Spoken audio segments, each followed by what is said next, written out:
Good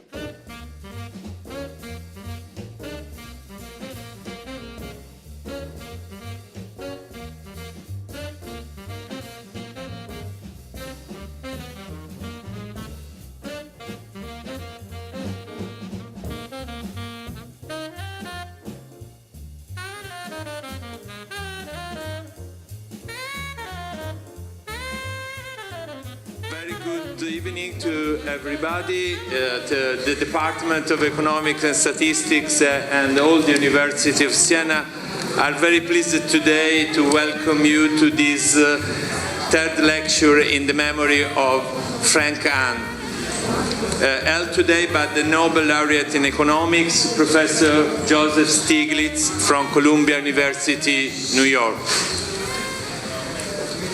We are really delighted to have here Professor Stiglitz.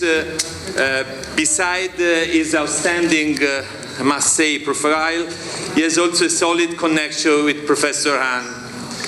Indeed, Frank Hahn was supervisor of Professor Stiglitz at the University of Cambridge, UK, in the mid-60s, and influenced him amongst many other economists.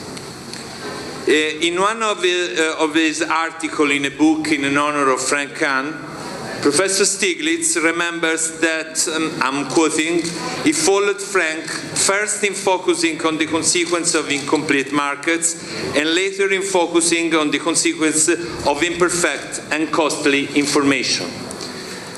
So as you can imagine, it's really a big pleasure to introduce today this lecture, the third edition of this lecture, for at least two main reasons.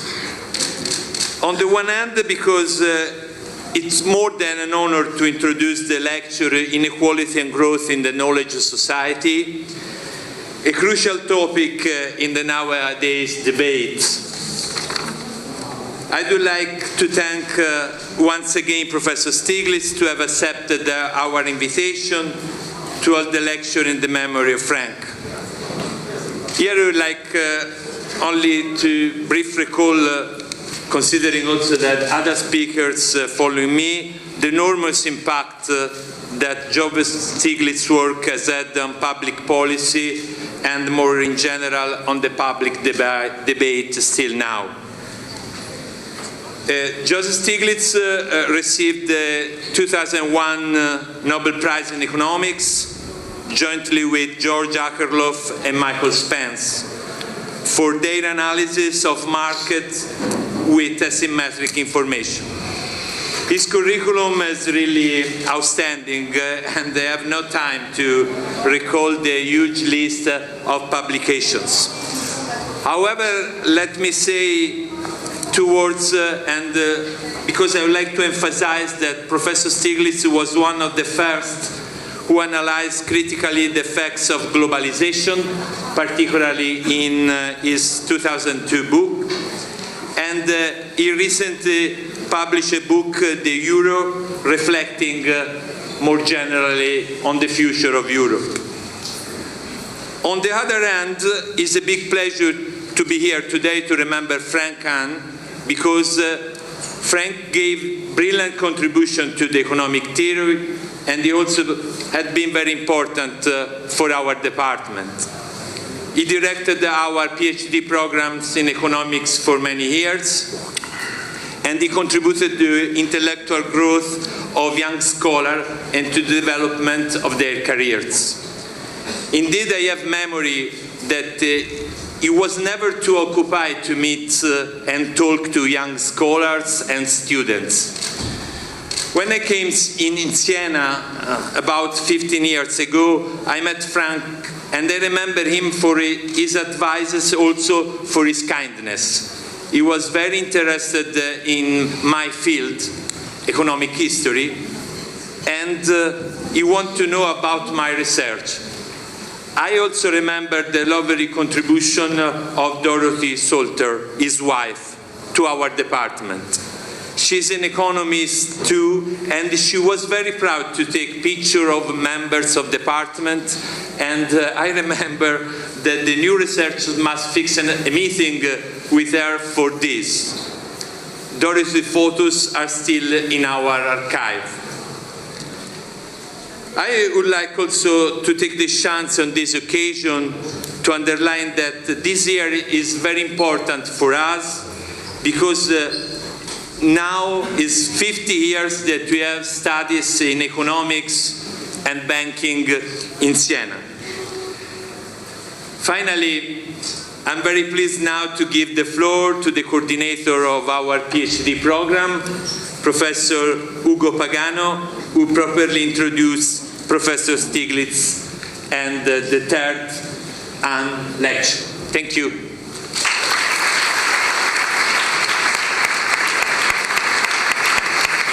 So I want to thank him very much for giving also lectures to the PhD program. And this PhD program is something that has always characterized, our department, our university, that has always given a lot of attention to graduate students. In fact, the PhD programs started since the very beginning of PhD programs in Italy. The first coordinator of the PhD program was Richard Goodwin. Then Sandro Vercelli, who is here, was the next coordinator. And then after that, Frank Hahn took over and he became the coordinator of the PhD program. And he reorganized the program and he put a lot of effort in the program. And he was doing a lot of things that were typically Anglo-Saxon, giving also parties for research students and so on. In fact, I have been Frank's successor, and it is a very costly job because I have inherited the duty, to give these parties and to organize all these things. It's the only job in the university you have to pay for to have it. It's not like being a rector. So, I think that Frank had an enormous influence on all, our generation of economists and also the preceding generation. And myself and Joe met Frank at different stages. Of course, Joe met him before me. But I think that we agreed yesterday during dinner that what was really the key point about the methodology of Frank Hahn was this idea of always starting by imagining a world with complete markets, with zero transaction cost, then removing this assumption and see the consequences. It seems to be like a strange methodology, but it has been very, very fruitful. In fact, in this way, Frank was opening the way to the analysis of institutions. He was basically saying that markets should not be taken for granted, they are costly institutions, and in some cases they can be completely missing. And that was a very, very important contribution because it really expanded the role of economics. That was not anymore simply about the scarcity of physical resources, was also about cognitive scarcity, institutional scarcity, the institutions that step by step you had to create in human history. However, this was only a way of opening a road, but it took the mind of incredibly clever people like Joe to exploit this intuition.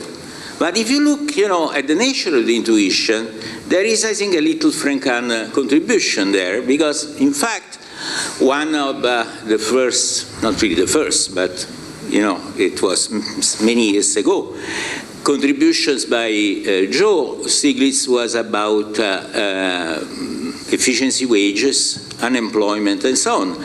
But in the end, that is that there is a missing market for effort.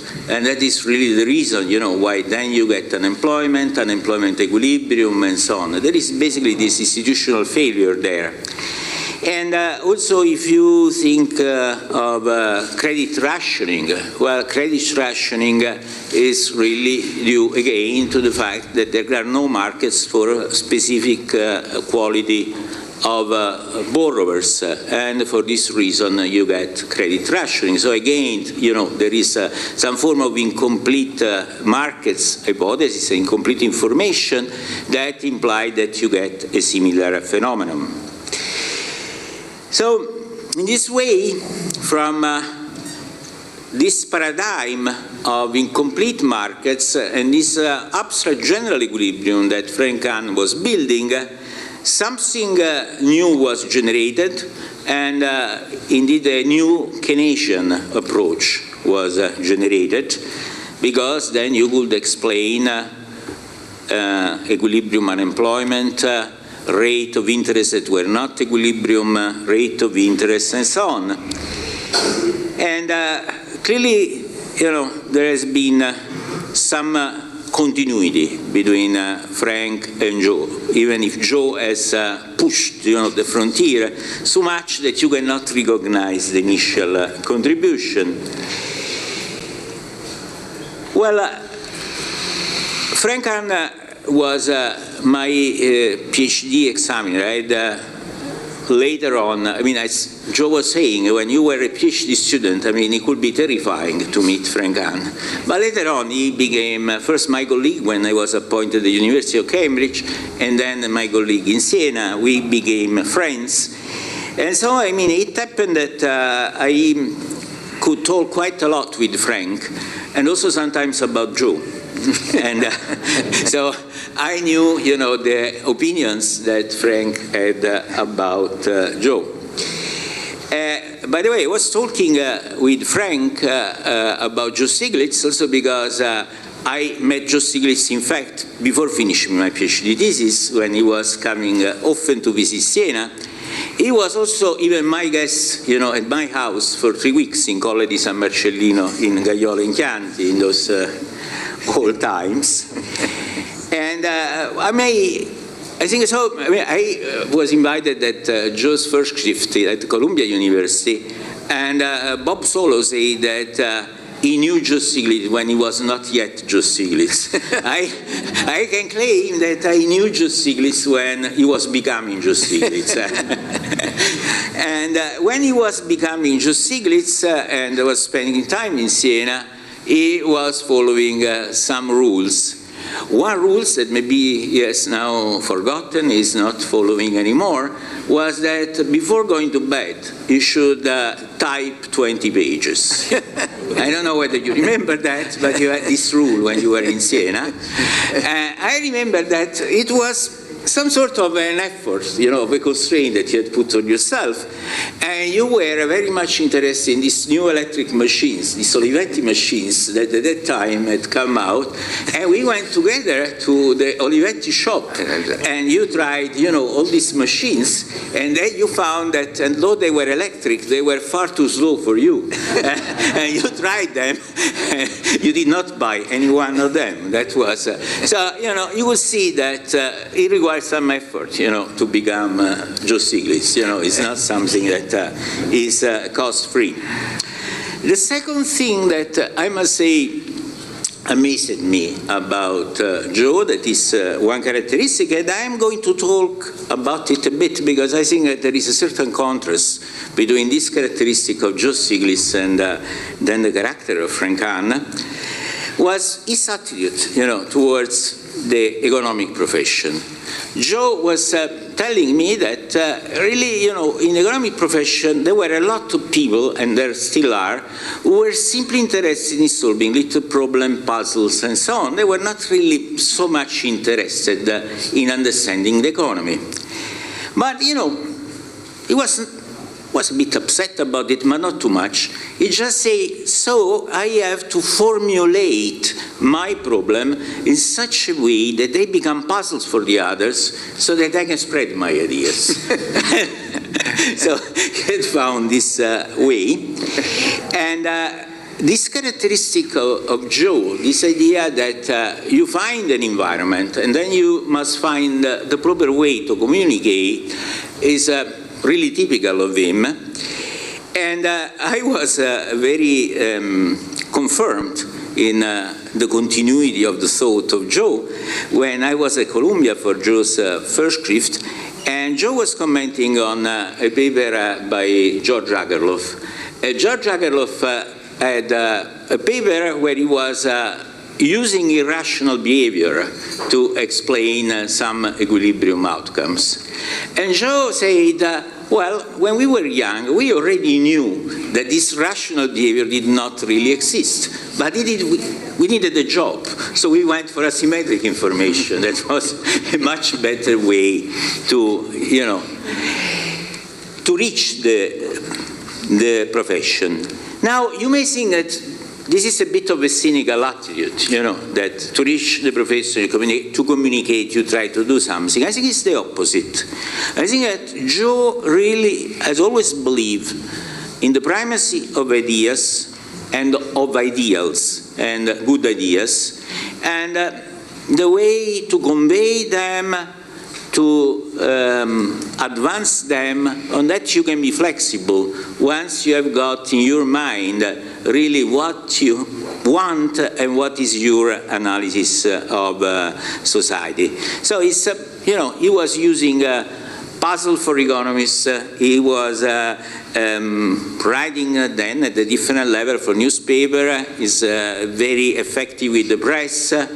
He would also to communicate also. I think he could do such tragic things as resigning from the World Bank or other things like this. But they were always by which, you know, he could convey his message, and about his message he had very, very clear principle that he has always been following. However, I must say, to go back to Frank Hahn, that this was not the Frank Hahn attitude. Frank Hahn really believed in the sacrality of economics, the sacrality of theorems. You know, sometimes he was also joking about this, I must say, but certainly he believed in this thing to much a greater extent. In fact, yesterday at dinner, Joe was telling me that one time Frank, having shown a non-convergence result to equilibrium, was saying, well, I have now put another nail in the coffin of capitalism, because he really saw that these mathematical theorems and this science was a way to proceed. And I must say that the interesting thing about Frank was that he had also very much an attitude of the economic mechanism as a dynamic one. Stability was a serious thing, and it was a complicated mathematical problem. He put a lot of effort into that. And in a way, it is said that in the world as a whole, not in Siena, this tradition, you know, of dynamics has been lost. And in Siena, this tradition has been particularly strong, also because Richard Goodwin was part of it. So my idea was that because Frank had this attitude,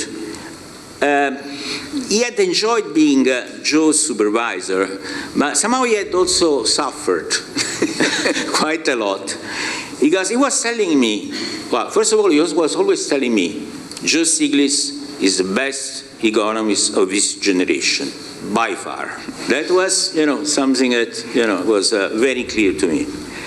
However, the problem with Joe is that he does not take economics seriously.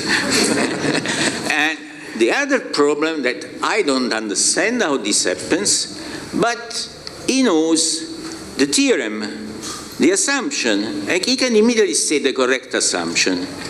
Then the proof is always wrong when I read it. But the theorem is right, and the assumptions are all perfect. But he does not take care of the proof, because he already does know it in his mind. And, you know, he sounded very upset. But he had a lot of admiration, you know, for this strange mind that could go through, you know, the assumption and the theorem without having to bother too much with the proof. And having said that, I must say that clearly the relation, at least on Frank's side, but Frank tended a lot, to play this role of father, of uncle, Frank, and so on. Was very much, of a role of a father, also towards Joe and towards everybody.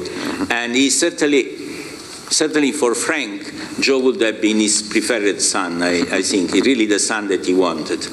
Now, Joe can tell us whether he wanted to have Frank and Dorothy as father and mother now.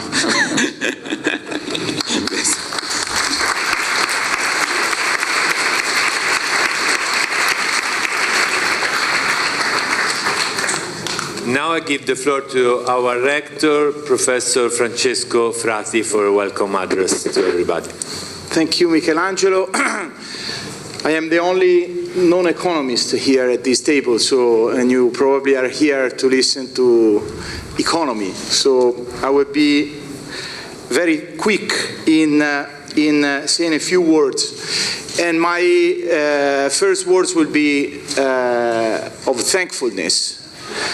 Thanks to Professor Stiglitz for being here with us today, and the success of his career, I think, is best exemplified by the crowd that has gathered here in our room and in our building.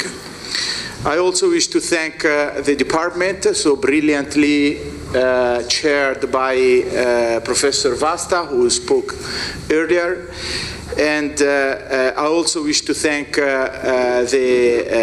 our graduate school in economics, so brilliantly chaired by Ugo Pagano and his staff. I would like to thank the entire School of Economics because here we have the opportunity of studying, of doing research, of attracting students from all over the world, and we think that we are giving this opportunity to our students to listen to such important persons and names in the economic science. I also wish to say thank you to you for coming here, your presence here today, the colleagues, the people from the city, the press, and especially the students are the best proof that we're on the right track in doing our job, in doing research, and in giving the possibility to our students to follow these lectures. Joseph Stiglitz, I think you already understood that, is a friend of the University of Siena, is a friend of the city of Siena, and we are very proud of having a Nobel Prize winner among our closest friends. The School of Economics has been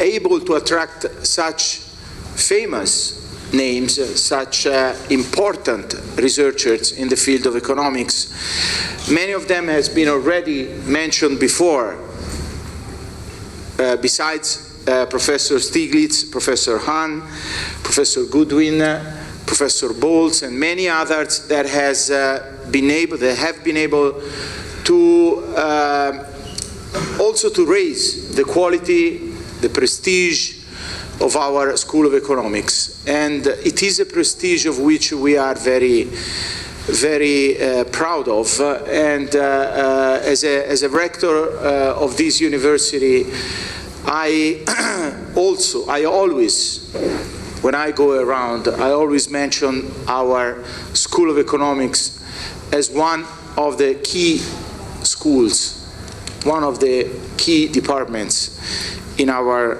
old university. Last, I am not an economist, as I said. I'm a biologist, so I cannot provide important reasonings about economy. But I cannot miss the fact, by simply reading a sketch of the career of Joseph Stiglitz, that the issues that he has approached in his research are the issues that are more common now in the discussion, not only among professional economists. If you open a newspaper, if you listen to a press, you hear words of inequality, you hear the word growth, you hear the word knowledge society, you hear about globalization, you hear about euro or the crisis of euro, you hear about the European Union or the crisis of the European Union. You hear words, terms, which are now familiar to all of us, which are the key of the discussion in our world, from universities to bars and restaurants. And so it is really important that we as a university contribute to this overall discussion by using our best people, by using our best intelligence. And this is why Joseph Stiglitz is here today with us. And by giving the floor to him, I again thank you very much for being here with us. Thank you. Professor Joseph Stiglitz, Inequality and Growth in the Knowledge Society.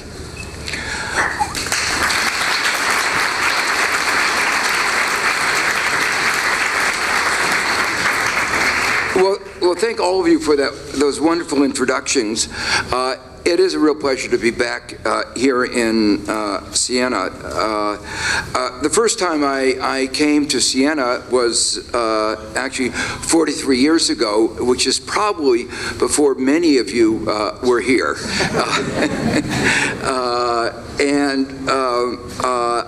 I've been coming back, and I've made a lot of good friends over the years, like Ugo. And when he asked me to come and give this talk in memory of Frank Hahn, I was more than willing to do that.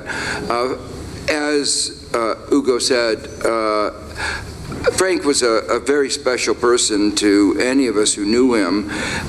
He brought humor, affection, devotion to his students, to the faculty, to the economics profession.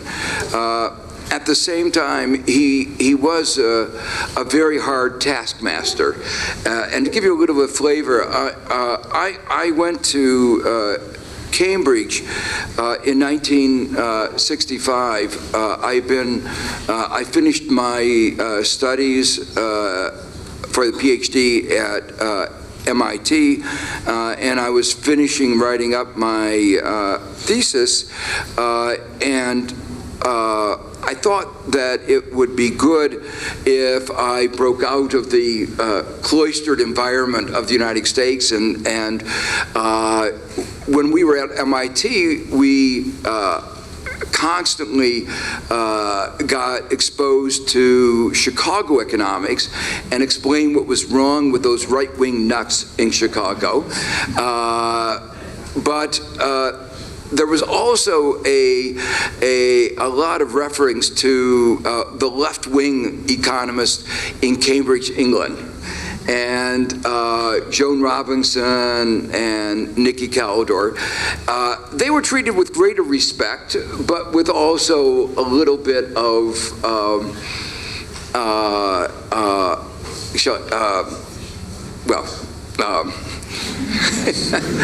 I don't know what the right word is, but it was mutual, and the nature of the mutual suspicion was I got a Fulbright to Cambridge, and the question was how would I be placed? I thought I was going there to finish writing my PhD thesis, but the faculty at Cambridge had to accept me, and Joan Robinson argued that I should be taken as a first-year undergraduate because I was actually in a worse position than a first-year undergraduate because MIT had done enormous damage to me, and it would take at least 3 years to undo the damage that MIT had done in 2 years.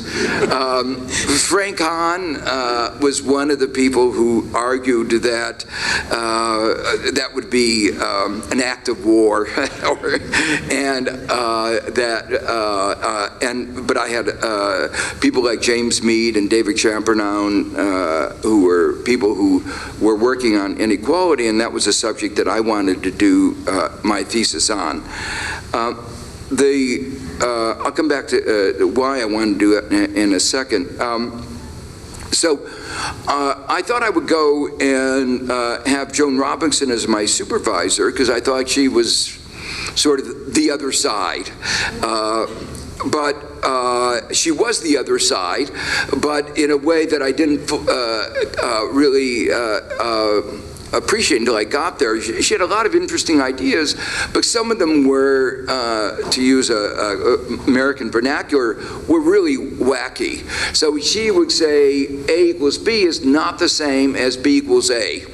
And it became clear that we were in parallel universes like Americans are with Donald Trump, that there was no way that we were going to communicate.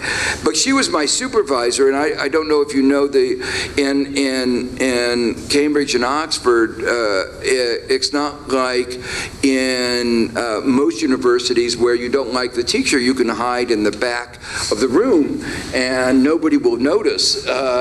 You have one-to-one tutorials, so there's nowhere to hide.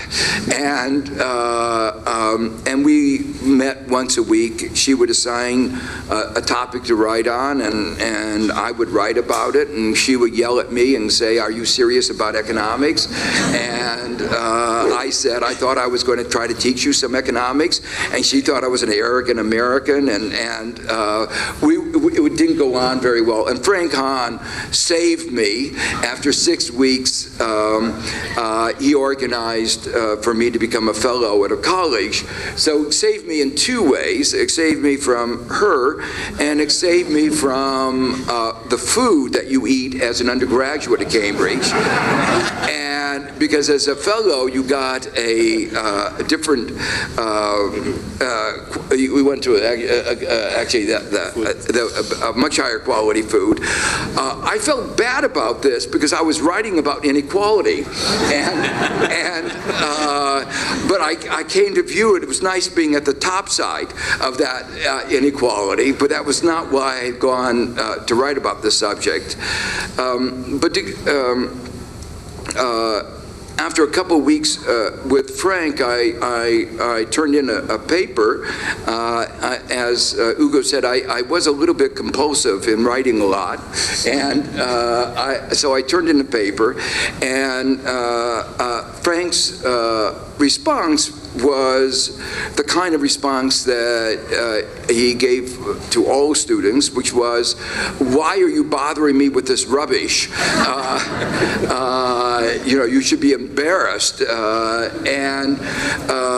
Then 3 weeks later, he was the editor of the Review of Economic Studies. He said, "We would like to publish it in the Review of Economic Studies." So it was the easiest submission I had ever had because I didn't even submit it. And he, a couple years ago, I had an occasion. I came back. The subject of the paper is a subject that's become fashionable again. It's about distribution of income, inequality, and economic growth, which was, as I say, what I was writing about. And so I wanted to read it and say, was Frank Hahn's initial judgment right, or was his revised judgment? And I decided his revised judgment was right, that it actually was a very good paper, and that in fact it was it analyzed the dynamics of inequality in a model of a kind that people are just now coming back to, if you look at the work of Piketty, it's a special case of the kinds of models that I developed there 50 years ago. So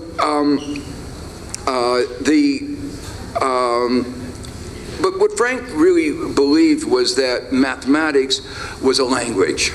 It was a rigorous language for rational discourse he believed economics was a serious subject and that the policy issues were important and you needed to have a framework for being able to talk about it consistently and rationally, and that's why, and he thought mathematics was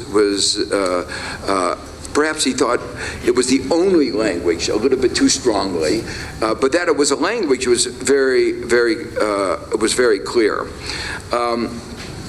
And one of the points at that time in Cambridge, while he was doing very particular mathematical models, he and many of the other people in Cambridge at the time were really looking at the big issues in a way that's, I think, today has gotten lost.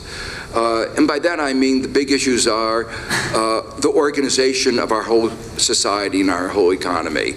Capitalism, the nature of capitalism, alternatives to capitalism, and the common room in Cambridge at that particular moment in the period 65 to 70, where I was there 2 years, was really quite amazing. We had people like just the Nobel Prize winners included Ken Arrow, Bob Solow, Peter Diamond, Jim Mirrlees, James Meade, and then there were a lot of people who should have gotten the Nobel Prize, like Nikki Calder and maybe Joan Robinson, and Kahn, and so it was Piero Sraffa. It was an amazing group. And so there was one particular moment that Ugo made reference to where Frank showed the dynamic instability of a model of the economy where there were multiple capital goods. And he showed that it was dynamically unstable. It's a famous paper you should all read, published in 1966. And he came up with this enormous enthusiasm that he always exhibit and said, I've just put in the golden nail in the coffin of capitalism. And he really did believe it. And so it was that kind of exciting moment that I think really inspired all of us who were studying in Cambridge at the time. As I say, I was doing my thesis on inequality. I had grown up in Gary, Indiana, which is an industrial town in the southern shores of Lake Michigan. It reflects the history of industrialization and deindustrialization in the United States. It was founded in 1906. And by 2006, it was basically dead. I grew up in what I now realize was the golden age of capitalism in the 1950s, but I didn't know it was golden. I thought it was pretty terrible because what I saw was high levels of inequality. There were people, for instance, from the south of the United States that moved to Gary that I knew. They had a 6th grade education. And this in the wealthiest country in the world. It was rife with discrimination, episodic booms and busts, unemployment. My classmates didn't have money for lunch, let alone for luxuries like bicycles, strikes. So it was not the golden age that we now realize that it was. It was, in our history, the period of our fastest economic growth and it was a period where every group grew, but the bottom grew faster than the top. Incidentally, I should mention that at the time, top tax rates were over 90%. And according to current theory, at 90% tax rates, nobody should have been working. And yet it was the fastest period of our economic growth. So clearly, some of modern theory has something wrong with it. And I'll come back to that a little bit later. So I wrote a lot about the issues of inequality in my thesis, and I've continued to be interested in it. But as Ugo mentioned, in the intervening period, I spent a lot of time on other issues related to missing markets, imperfect information. But I came back to it in the beginning of this century, in 2011. I wrote an article, partly inequality was growing to levels that you could not ignore it if you were interested in what was going on in our society. And so I wrote an article in Vanity Fair. And it went viral. The different ways of communicating. What I discovered is that you get many more readers in Vanity Fair than you do in Econometrica.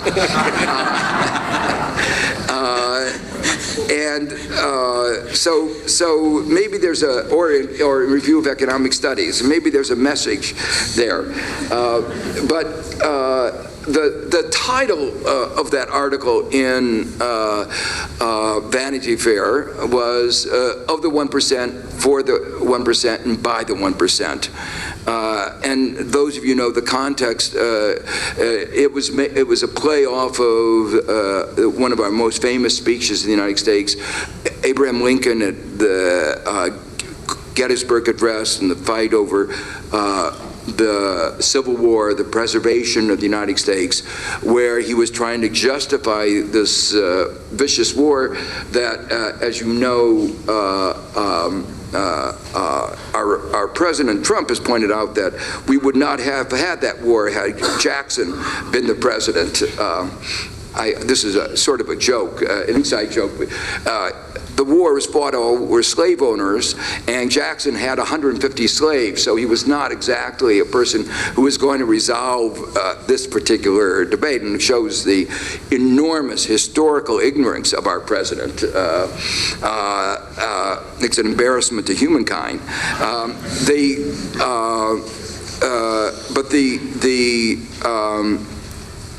So he said in this, what every person in the United States has to learn by heart, this Gettysburg Address, and he said, you know, the reason we fought this Civil War was so the government of the people, for the people, and by the people should not perish from this earth. It's a little bit American-centric, but put that aside. The point is what I said, that over the last 150 years, we've evolved not into a government of the people, for the people, and by the people, but a government of the 1%, for the 1%, and by the 1%. And as one can imagine, that had a certain resonance in the United States. And that then led me to then go back to the subject of inequality, doing a lot of both theoretical and empirical and gathering data. So what I want to do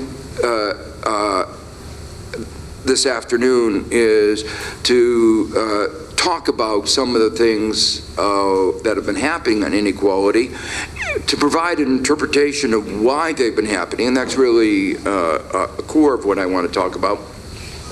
Some of the consequences, and what can be done about it follows very much from the analysis of the causes. The question is, there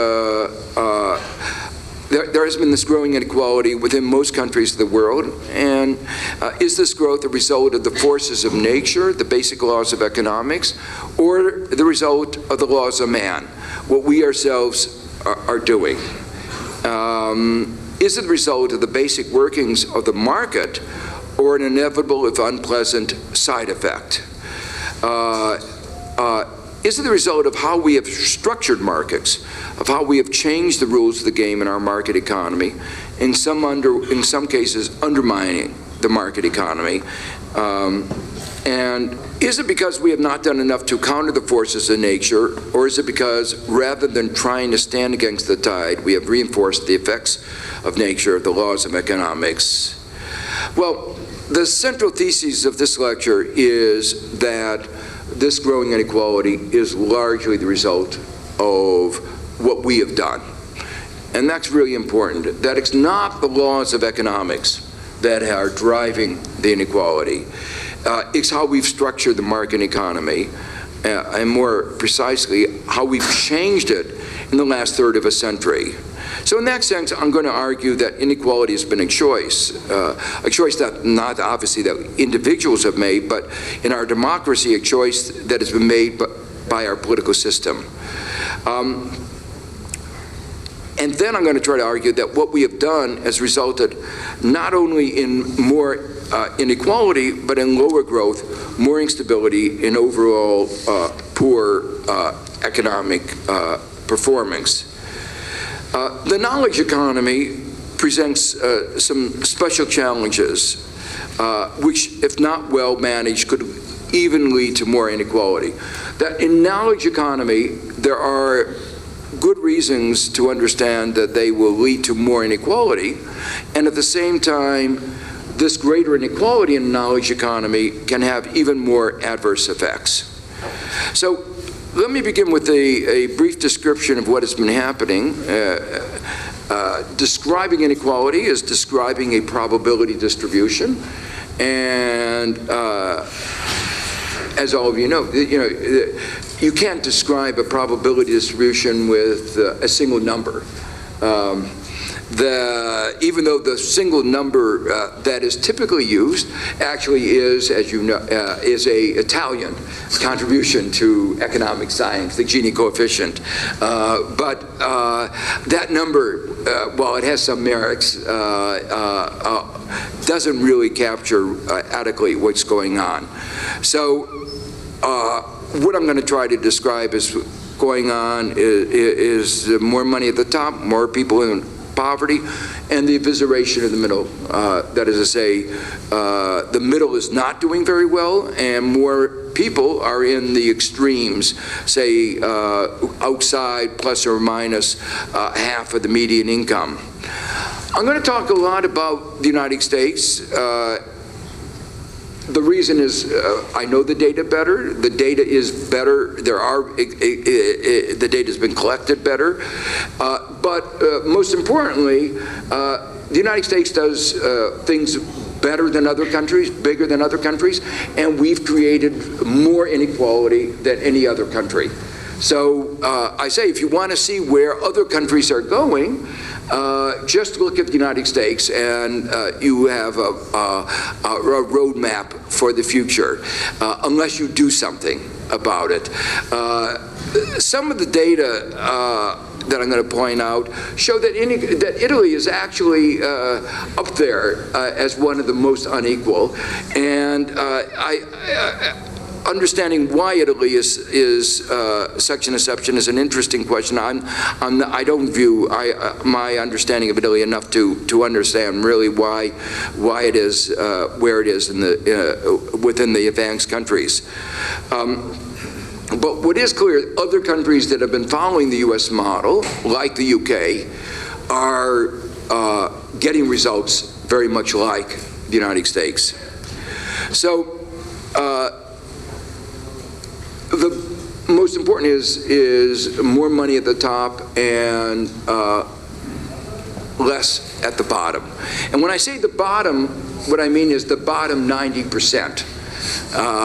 I could also do it the bottom 99%, but so there's a line there at the bottom that looks like a flat, the horizontal axis. It looks totally flat. It's not totally flat. If you have a microscope, you can see some changes there, but that is the average income of the bottom 90%. And what you see is over the last 40, 50 years, there have been no increase in the average income, adjusted for inflation, of the bottom 90% of the United States. And on the other hand, it doesn't take a microscope to see that the top 10% has been doing very well. Not every year, but overall, that increase in income has been very stark. Just to show the contrast this with other countries, these put together the data for Europe, and what you see is that most of the European countries are not on the bottom 90% are not doing that much better, but the top 10% has varied greatly. Some countries have done much better than others. France is a country where they've curtailed the increase of the income of the top 10%. Italy, the increase in inequality has been less extreme, but it doesn't look, it's not much different from the general pattern. This looks at the same data of the 1% by share, and the blue line at the top, of course, is the United States, where the share of the top 1% has increased 2-3-fold, and the share of the top 1/10 of 1% has increased 3- to 4-fold in the last third of a century. In a way, if you're looking at the top, the CEO pay provides the best or the worst example, depending how whether you're in the CEO. The CEO pay has increased from a level like 30 times the average to more than 300 times that of the average worker.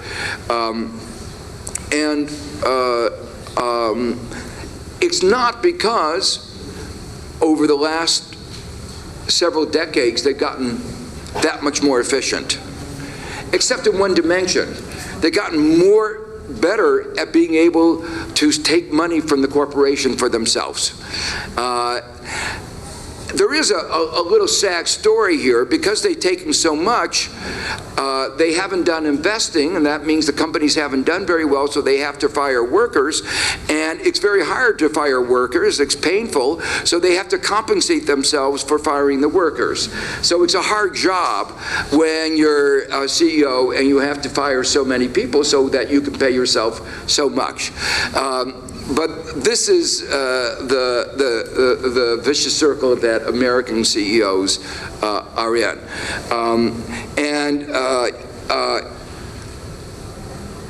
Part of the justification has always been there's a narrative that's told, and these narratives are very influential, that you need this as incentive pay.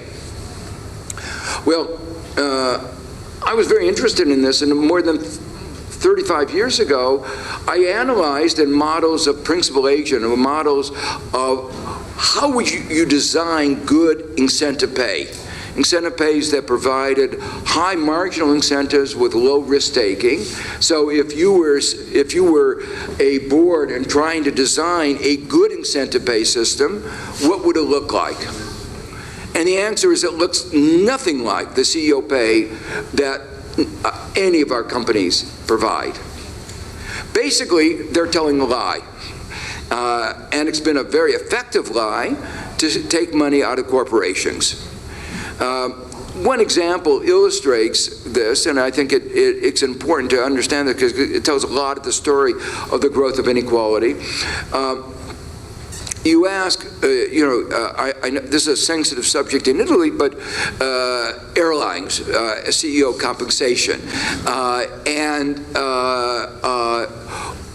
outside of Italy, what is the most important determinant of the performance of airlines, their profits? Well, not surprisingly, the largest input cost is gasoline, is fuel.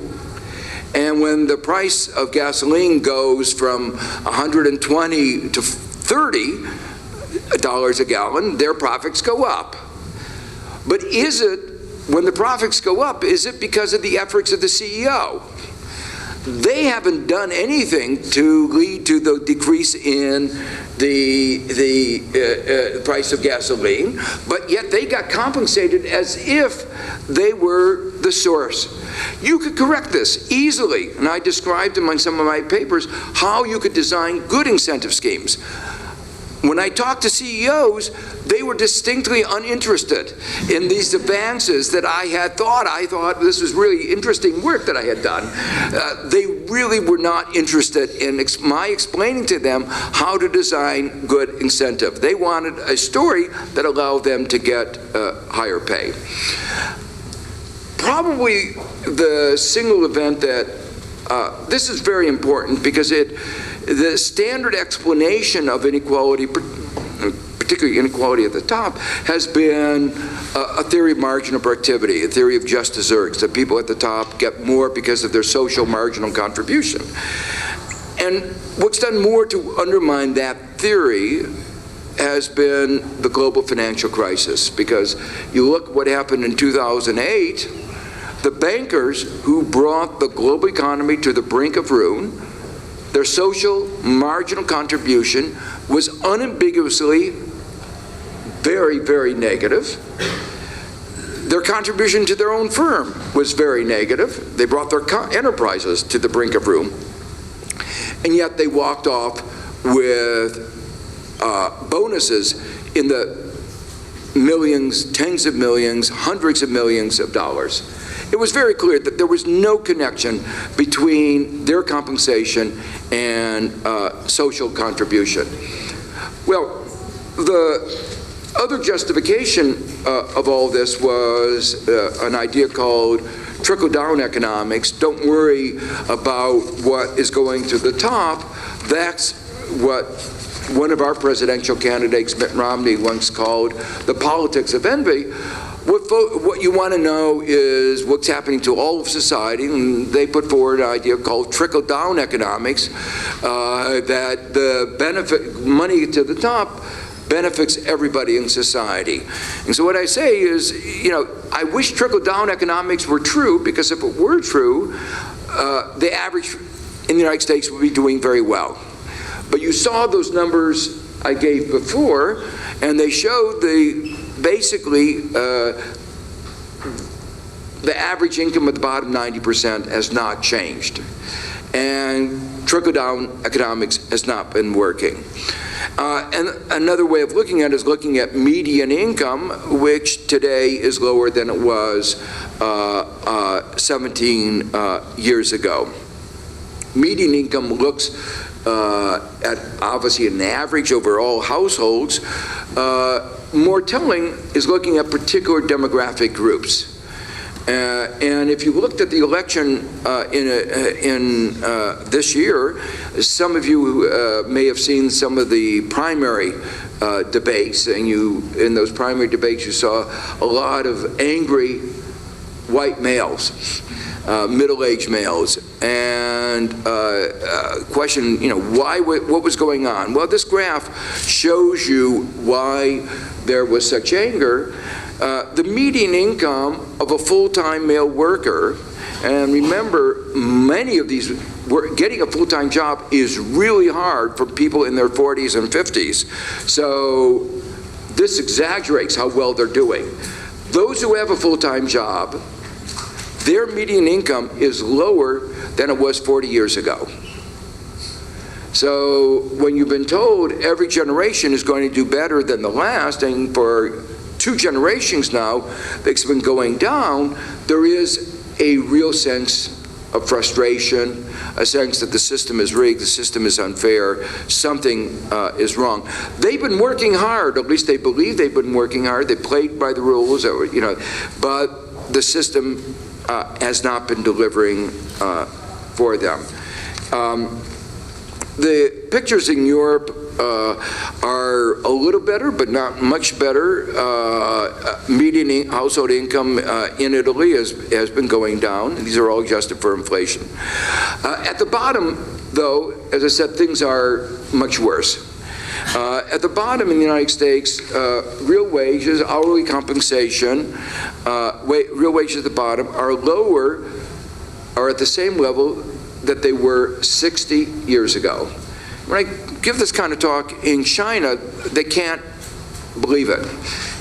60 years ago, their per capita income, 40 years ago, their per capita income was $150. Their world has changed in 40 years. It's a different world. And for, when I say, Americans at the bottom, their income, is lower than it was at the same level it was 60 years ago, in a period that they moved 800 million people out of poverty. They say, what's wrong with your economic system?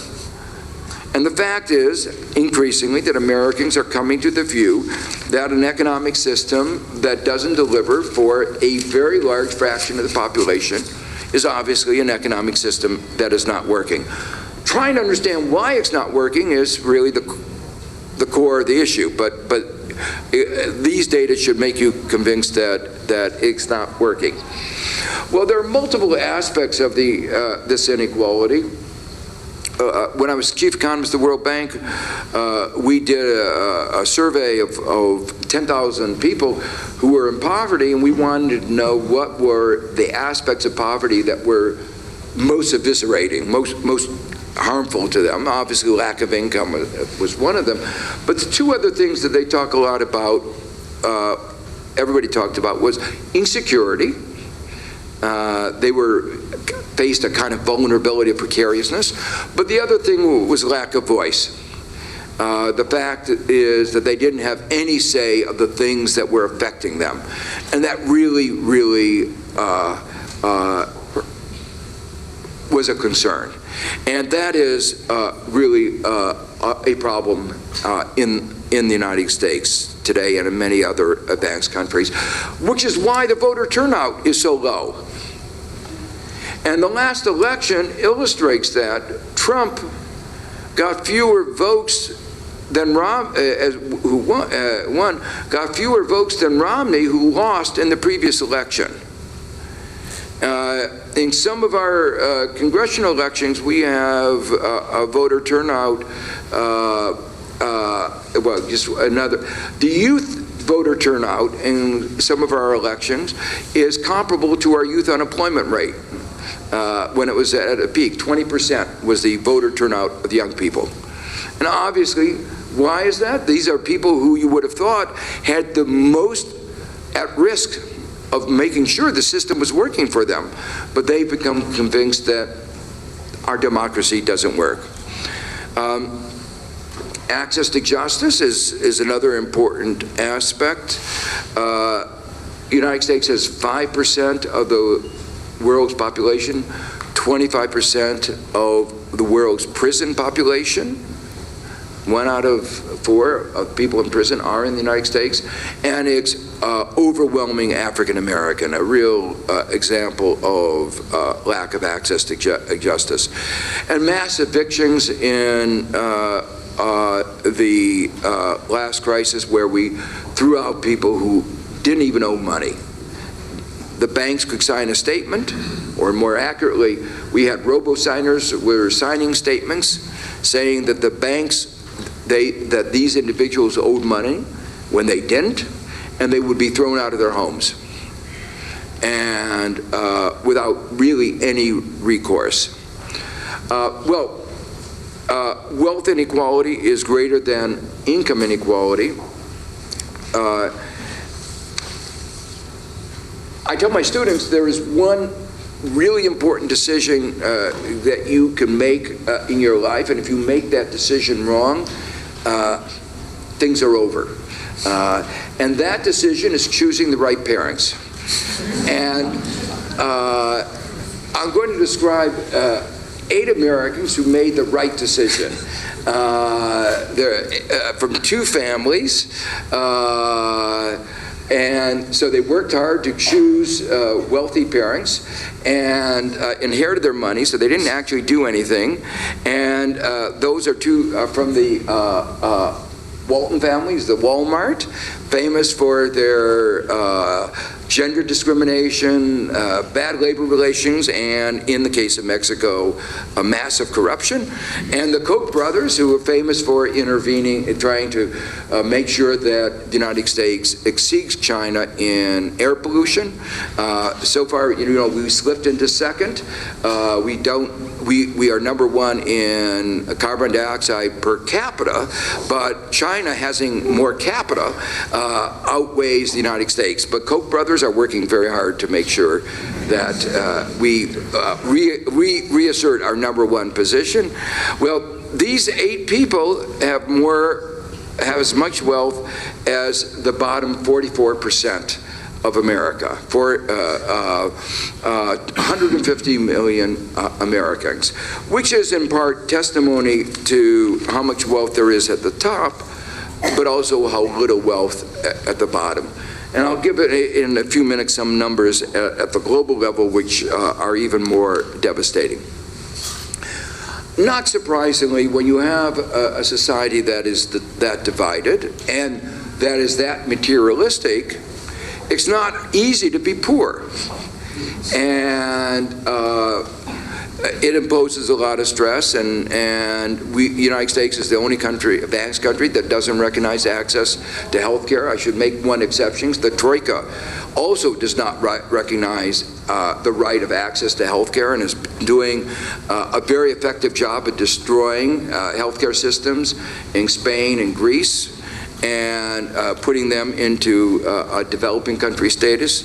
But the consequence of this has been devastating in the United States.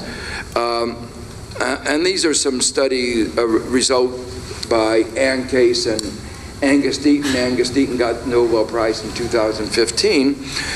It's an interesting study because, for those who are graduate students, because quite often you think that you have to get a special data set, and you work very hard to get a data set. What they did is decided to look at the CDC, which is the website provided by the U.S. government, publicly available data, and they said, let's look at the data. Nobody had looked at the data before in the way they did, and the results were devastating. What the results were showing is that the mortality rate of whites in the United States were rising dramatically. Mortality rate is the probability of dying. It's the opposite of the life expectancy. So saying life expectancy was decreasing. So mortality rates of whites with a high school degree, with only a high school degree. And that those mortality rates were actually, had risen to the point that they were actually higher than the average for African Americans, which had, again, a very stark outcome. As they looked at this kind of thing, it was getting much worse in every age cohort. The third column there shows contrast what has been happening to whites in America comparison to what's happening in every other civilized country, where it's going down. And so it's really sharply in contrast. And the final section there identifies why the death rate is going up. These are deaths of despair. These are suicides, alcoholism, and drug overdose. And these are such magnitude that they're showing up, we're talking about millions of people, and showing up in the macro data. So much so that by 2015, the average life expectancy in the United States went into decline. So these are dramatic. Again, when I was chief economist of the World Bank, there was one other case where we saw something like that. And that was at the moment of the dissolution of the Soviet Union. We had income data that said that incomes were going down by 25%, 30%, We were not sure about our data because it's very hard to get good income data. Demographic data is often more reliable. And when we got demographic data that said that life expectancy was going down by 2 years, particularly for males, particularly for alcoholism, we knew that the society was falling apart. And this, to me, is, next to the election of Trump, the most convincing evidence that something is wrong in our society. Well, as I said, there are many other aspects of inequality, and to me, the most invidious is opportunity, because Americans like to think of themselves as the American dream, land of equal opportunity, and others think of about America that way. But the data is increasingly showing that that's a myth. Like incentive pay is a myth. These are stories that are told, but they're told, they're not based on facts. Now, everybody knows somebody that has made it from the bottom to the top. Newspapers write about it all the time. But when you think about it, newspapers write about things that are unusual. They don't write about dogs that bite people, but they do write about people, the people that bite dogs. That's newsworthy. And for somebody to make it from the bottom to the top is newsworthy. It happens very seldom. But as a social scientist, what do you mean by that? You mean by equality of opportunity, what you mean is, what is the probabilities? What is the mobility matrix? What are the correlations across generations? And in those terms, the life opportunities of a young American are more dependent on the income and education of his parents than in almost any other advanced country. And in a way, it's not a surprise because there is a lot of intergenerational transmission of advantage, and the rich make sure that their children do better. The rungs of the ladder in a more unequal society are further apart, and it's harder to make it up those rungs of the ladder.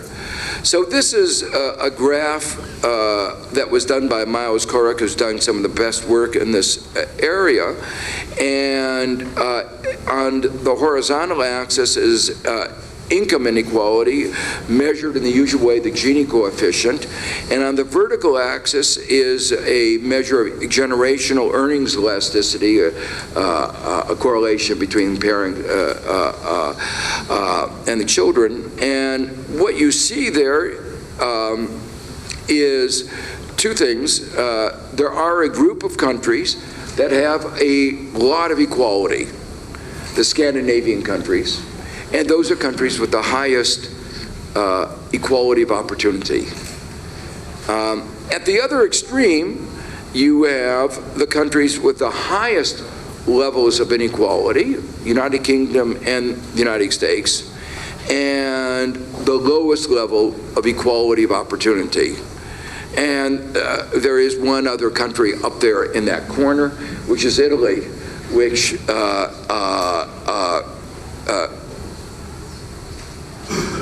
some of you should try to explain. Let me finally talk a little bit about global inequality.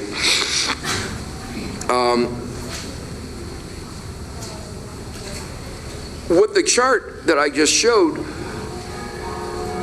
had one important implication. There are very big differences of inequality across countries and equality of opportunity across countries. And these countries are all, the economic laws, the economic forces are very similar. They're not exactly the same, but they're very similar. What explains the differences is differences in the choices they've made, the policy frameworks that they've made. And that's why I've said that inequality is a choice. There's another perspective on global inequality that comes out of important work that Branko Milanovic has done, where he raised people from the poorest to the richest globally as if there were no borders, and asks which groups have done well and which groups have done very poorly. And there are two groups that have done very well. One of them is the 50th percentile, 60th percentile. That's the middle class in China and India and the emerging markets. That's the newly created middle class, and they've done very well. The other group that's done very well are the global 1/10 of 1%, the global billionaires. Now, for those of you who are feeling compassionate about the global billionaires, that they aren't doing as well as the global middle class, their income has only gone up 60%, you have to remember that 60% of a multi-billion-dollar income is a lot more than 120% of a $7,000 income. So that although in percentage terms, the global billionaires have not been doing as well, in absolute terms, the global billionaires are not suffering a great deal. They've actually been doing, in absolute terms, better than anybody else. Well, there are two groups that are doing very badly. Those at the bottom, those are people, farmers in Africa, India, who have been hurt by Europe's and America's agricultural subsidies. So we have really contributed to their suffering. But the other group that has been doing very badly, the worst group, is that in the 80th, 90th percentile. That's the middle class in Europe and America. So when you get a global picture, the anger that you see in this middle class, the working class, depending on the language you use, the working class, these are the groups that are doing very, very badly. If you look at it in terms of wealth, you get the same picture.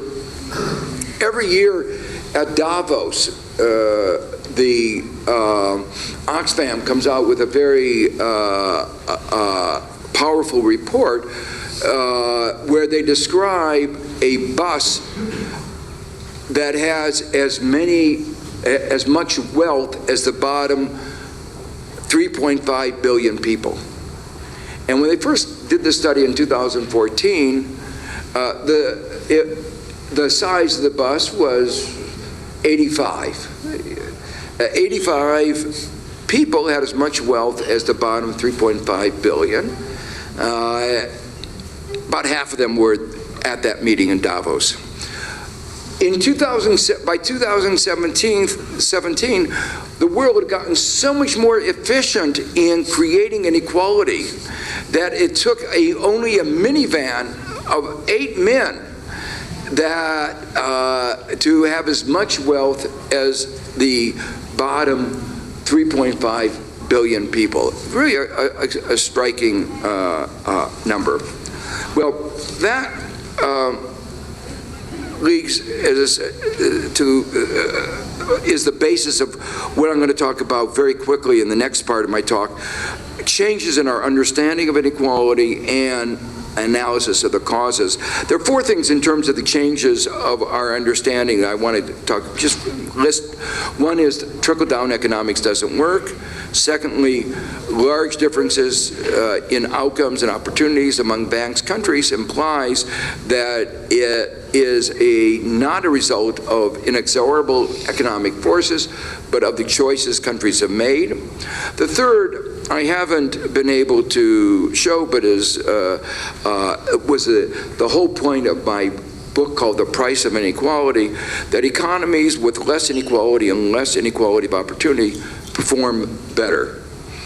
And there are many reasons for this that I lay out in my book. But the point I want to make is this, you might say, is a natural position of the left wing. But I want to emphasize this is no longer viewed as a left-wing position. The IMF has been doing very good empirical work in this area. They've made this conclusion that more inequality leads to poor economic performance, both in terms of growth and instability, a central part of their policy message.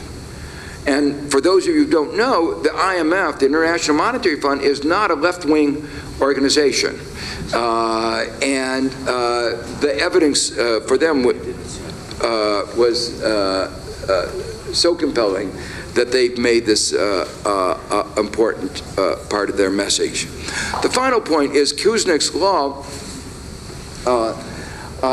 Kuznick's writing in this period that I described earlier in my talk, the 1950s, what I described before as the golden age of capitalism, had described how in the early stages of capitalism there's a growth of inequality, but then there's a decline. And there are good theoretical reasons for this and a wealth of empirical evidence for that. But of course, he could not have anticipated in 1955 what was going to happen in 1980. And that was, instead of the decline in inequality continuing, it reversed. And the result is that there's been this enormous increase of inequality. So I say, Kuznick's law has been repealed. Laws in economics are different from laws in physics. They can be repealed more easily. Just an amusing story about, Trump doesn't believe in laws of economics either, and but in that part of there are parts of the country in the United States that also have a skeptical view, like he does, of science. And one of the state's legislature decided that it was a misuse of their students' time to learn that pi was 3.1416 ... and that it was such a complicated number, and that was using the brain power of their students that could be used for more useful functions.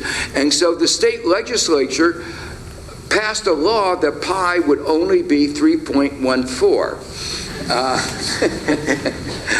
Well, of course, it didn't change the value of pi. For those of you who know how pi is formed, it didn't. But they felt better as a result. Anyway, let me now come to explaining the change.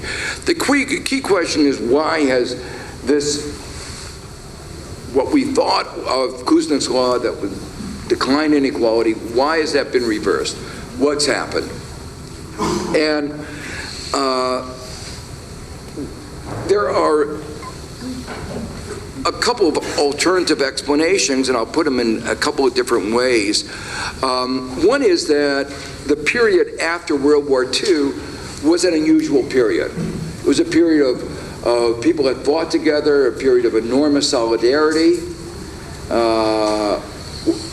At that time in the United States, when people were coming back from fighting the war, we told everybody who fought the war, which was every male and many women, you could have as much free education at the best school that you can get into for as many years as they'll pay, as they'll accept you.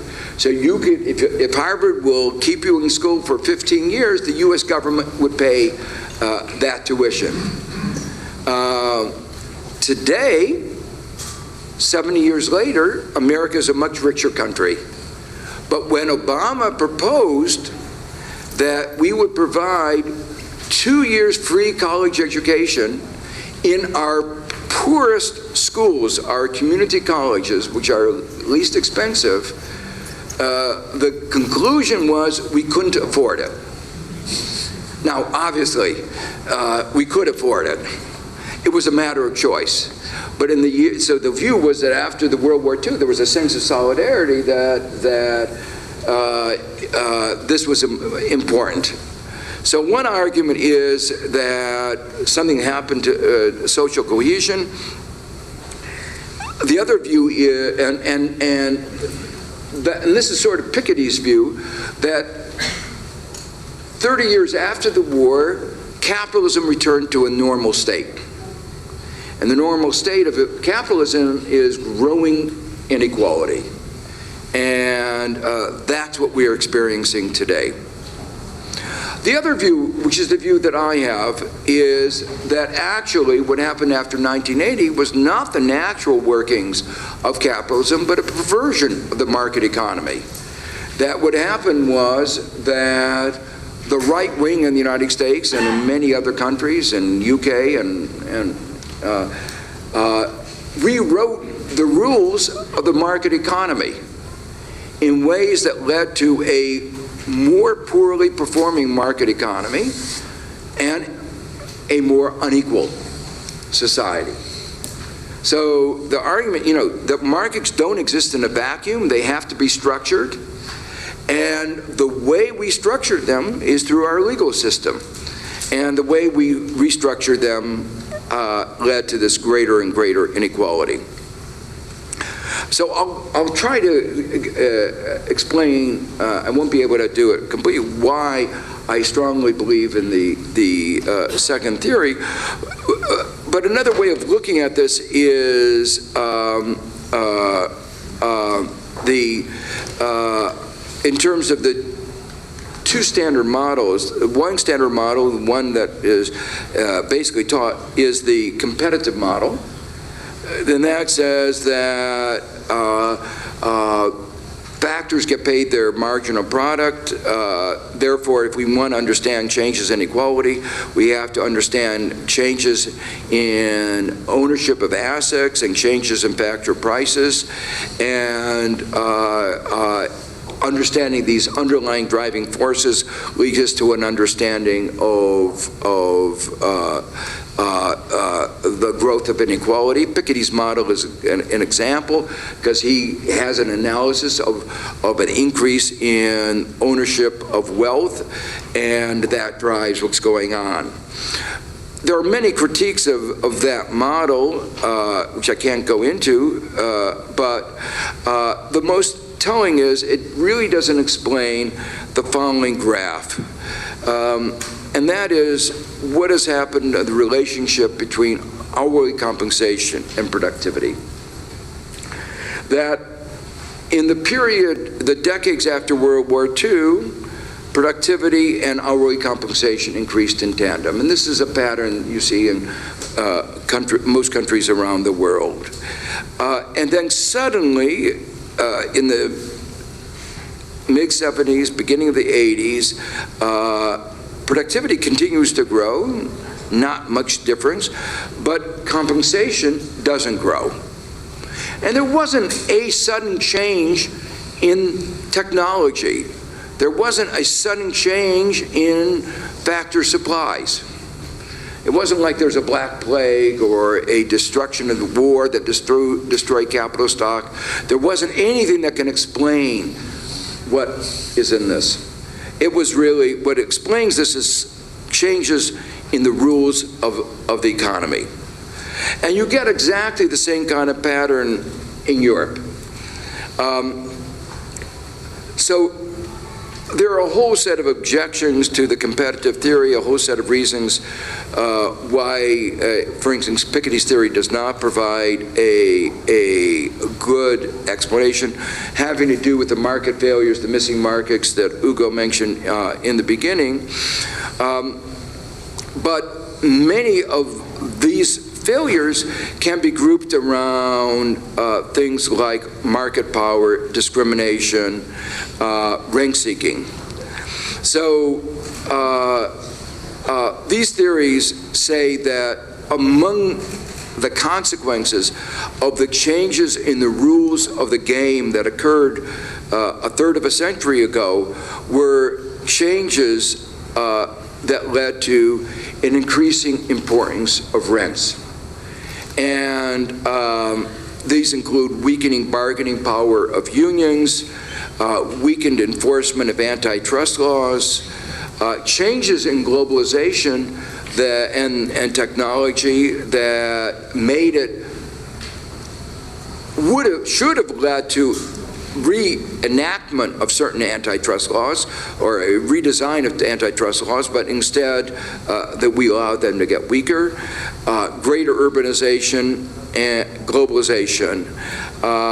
And there are many examples of these ranks, and the best way of understanding the data that Piketty presents, which is an increase in the wealth-income ratio, in the context of data that looks at national income account, which shows that a decline in the capital income ratio. So you have this strange, the wealth income ratio is going up for the United States and for many other countries. The wealth income ratio is going up, but the capital income ratio is going down. What's the difference? The difference is the value of land and the capitalized value of rents. And with the increased capitalized value of rents as the explanation, you have actually a diminution in the in capital labor ratios and helping explain a weakening of wages. There's also rent seeking within corporations. I already gave an example of CEO pay. I want to bring this back to the title of my talk, knowledge. Systems of intellectual property rights give rise to knowledge rents. IPR gives you a monopoly over the use of knowledge. Knowledge has become more important, but it's also true that there's been very big changes in the legal frameworks of intellectual property.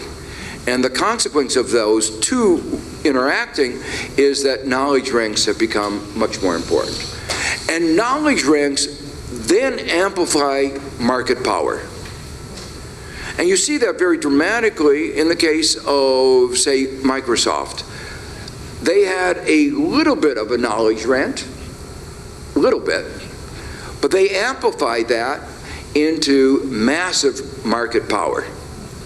And they were found guilty in Asia, in the United States, and in Europe in abuse of their market power. But that market power derived originally from knowledge. And they figured out, the real innovation was not their particular program. In fact, they bought that. That was not really a source of their real innovation. Their real innovation was their ability to leverage market power. And they were geniuses at that.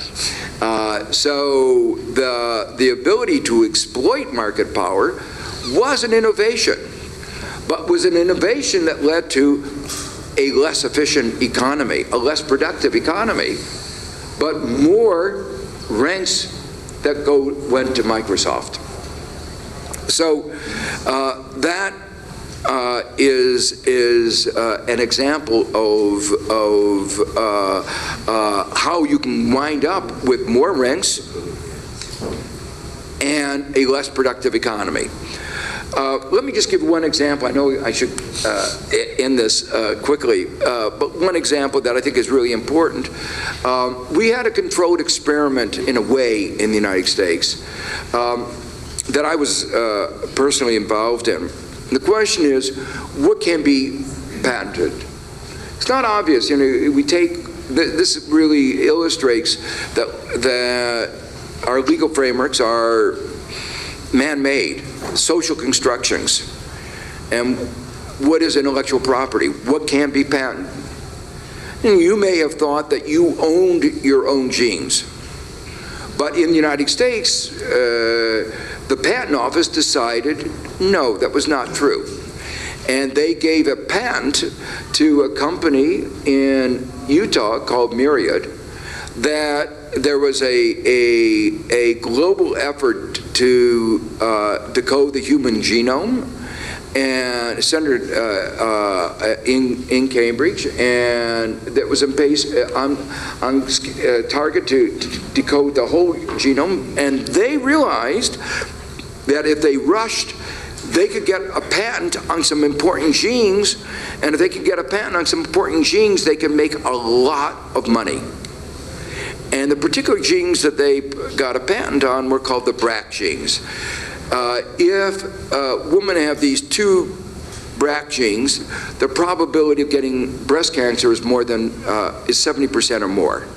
And so it's obviously important that you know that you have these genes.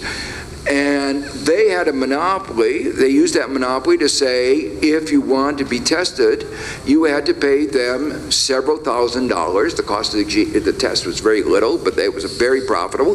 What they really wanted was the data. Yale University developed a much better test. NGOs were willing to fund that test and give it away free. In America, we don't have access to free testing. And they were willing to give it away free. But Myriad said, no, we own the gene. And the result of that, of course, was with the inferior test, even people who could afford it had to take the inferior test, and some people died as a result. And of course, if you were poor, you couldn't afford the test. And it was in the thousands of dollars, and many of those people died. And so with the ACLU, the American Civil Liberties Union, we brought a suit that went eventually to the Supreme Court. And we said, you know, there's a basic rights issue as well as an economic issue. And the Supreme Court said you could not issue a patent on your gene. Very interesting decision. But the economics, what happened after that was also interesting, because after that, we had suddenly changed the legal framework. And what happened was prices got lower dramatically. They went down 90%. And the tests got much more accurate.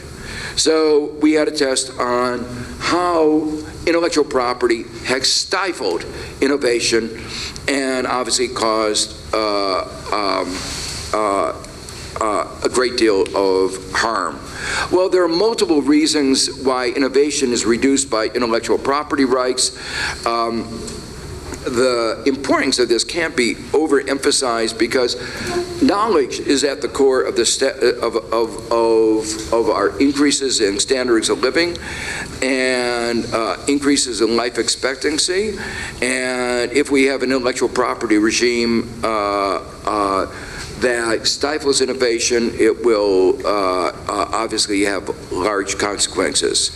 Well, let me just try to conclude. What I've tried to convey here by this one example is that, and it's just one example, but we could go through every one of the other aspects of our legal framework to show how a decision in one area creates a less productive economy and a more unequal society, a more unequal economy. And so that leads me to the most important conclusion. It goes back to Frank Hahn's statement about a golden nail in the coffin of capitalism. He believed, and I believe, that there are alternatives. Alternative ways of organizing our economy and our society. Institutional innovations that deliver better for ordinary citizens, even lead to faster overall growth. So we have these choices. These problems are deep and fundamental. Some of the alternatives have been proven their value over decades. And we should learn from these experiences to reshape our economy and reshape our globalization. If we do that, I think we can construct a world where the economy performs better for all, or at least for the vast majority of our citizens.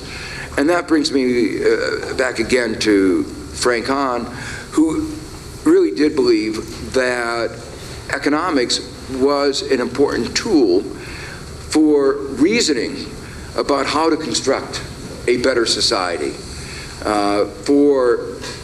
he call it a grammar for arguing and analyzing alternatives, and I think he set an example of the kind of rigor, I apologize for some of the sloppiness of this discussion. It's not mathematical, but I thought it would be better to try to articulate the basic framework than to go into the details. I'm not sure Frank would have approved, but I think he would approve with the bottom line of what I talked about today. Thank you.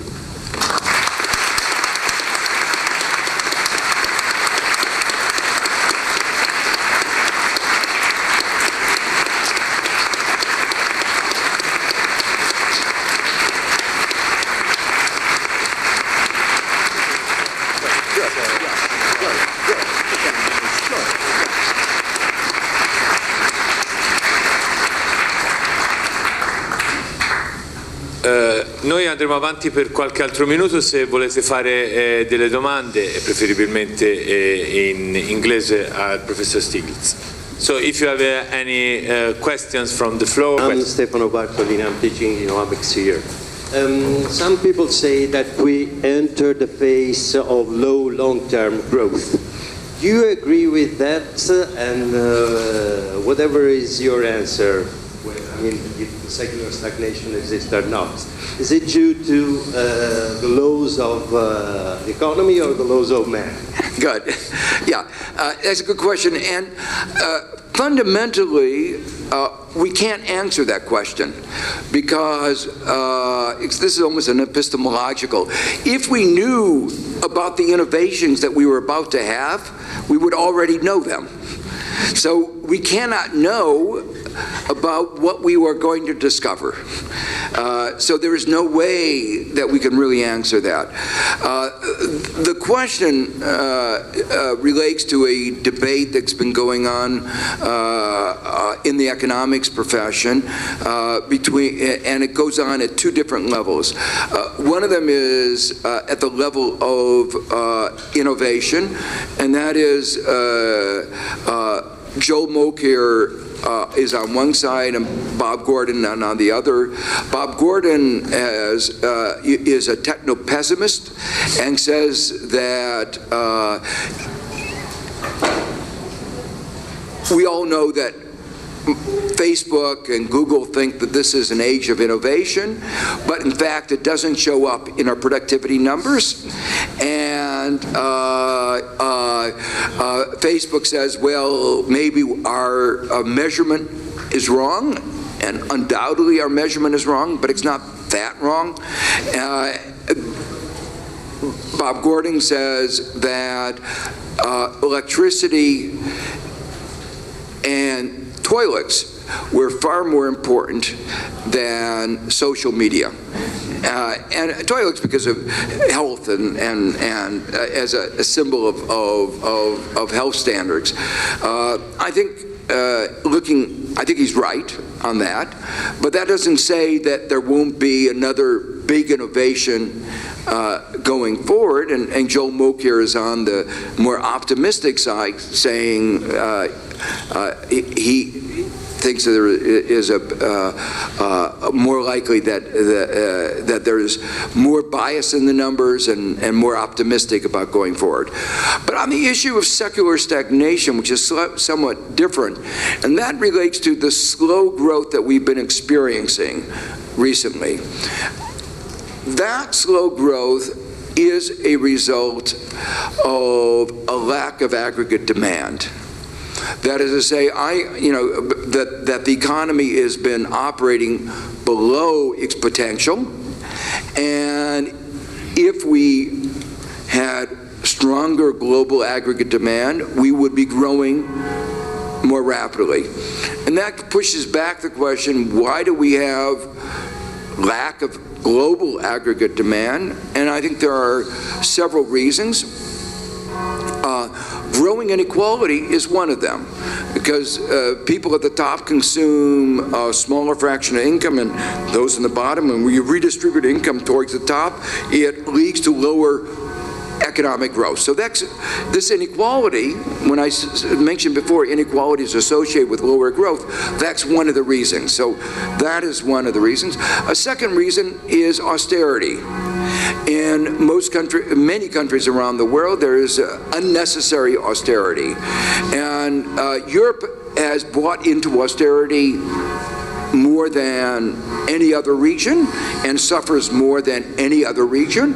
But even the United States has a mild form of austerity. And you see that in the weak economic performance. And even though we've had a officially low unemployment rate, the low labor force participation belies, it really says that we are not really operating at our full potential.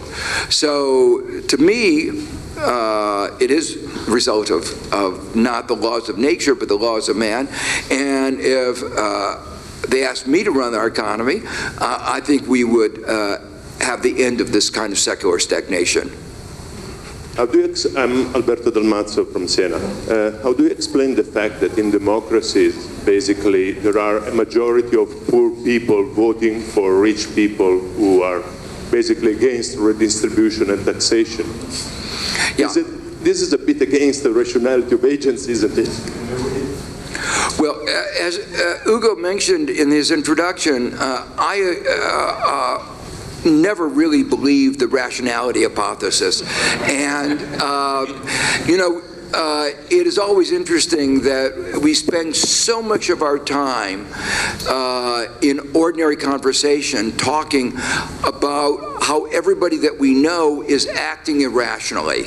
How many conversations you probably had today talking about how somebody acting in the job or in your day-to-day life was doing something stupid, irrational.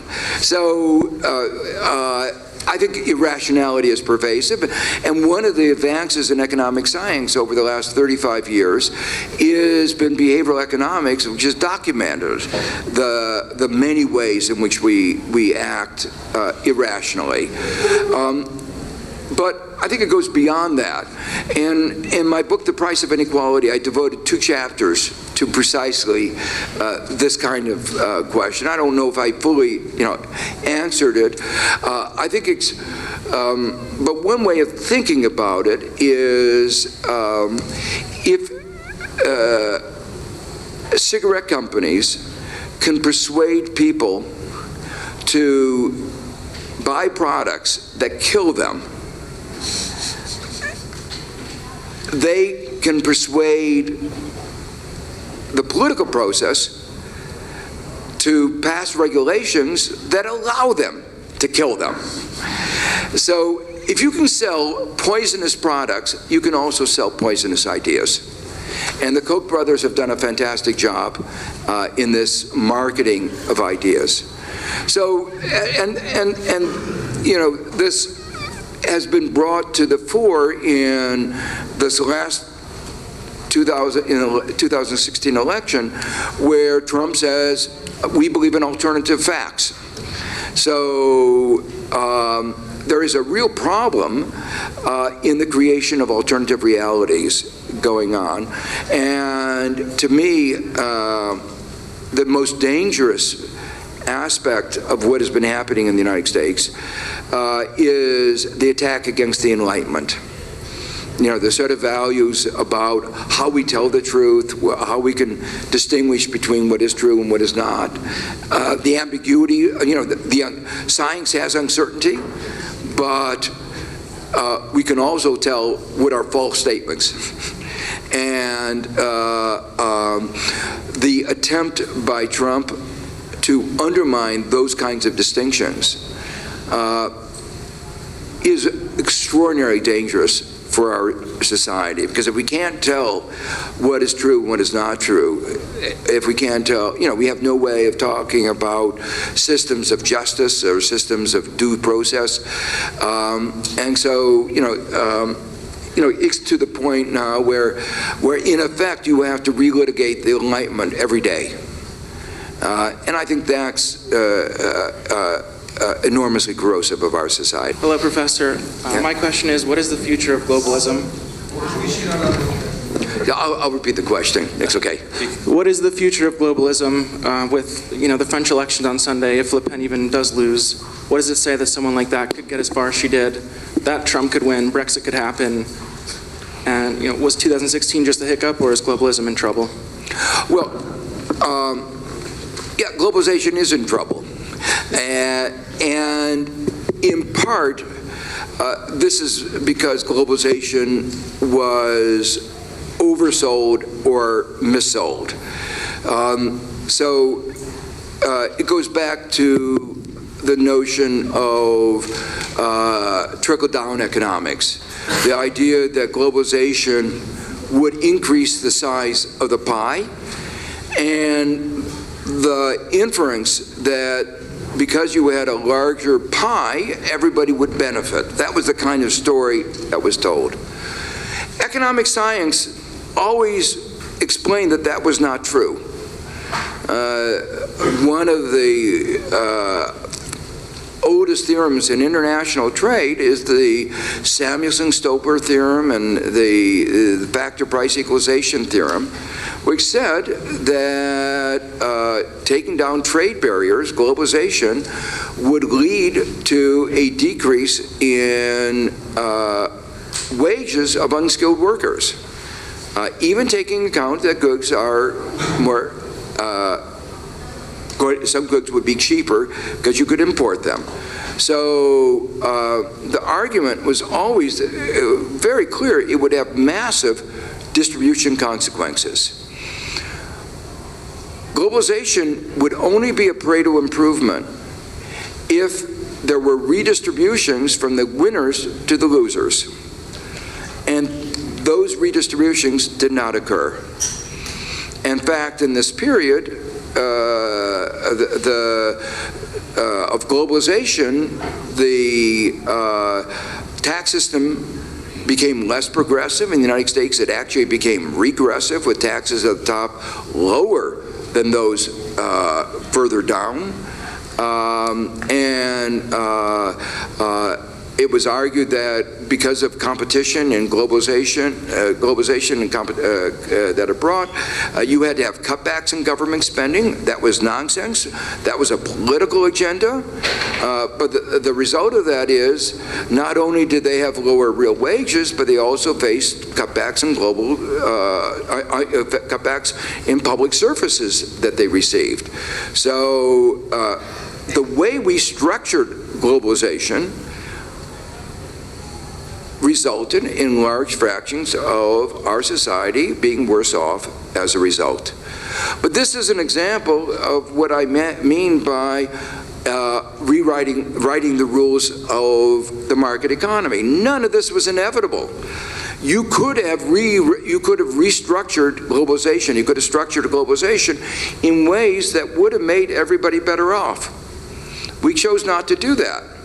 And the point of my book, Globalization and Statistical Content, was to argue how you could do it. And I'm coming out with a new version called Globalization and Statistical Content Revisited, where I sort of update it in terms of focus on advanced countries and argue how we could make globalization succeed, how we could make the euro succeed. But it's not under the current rules.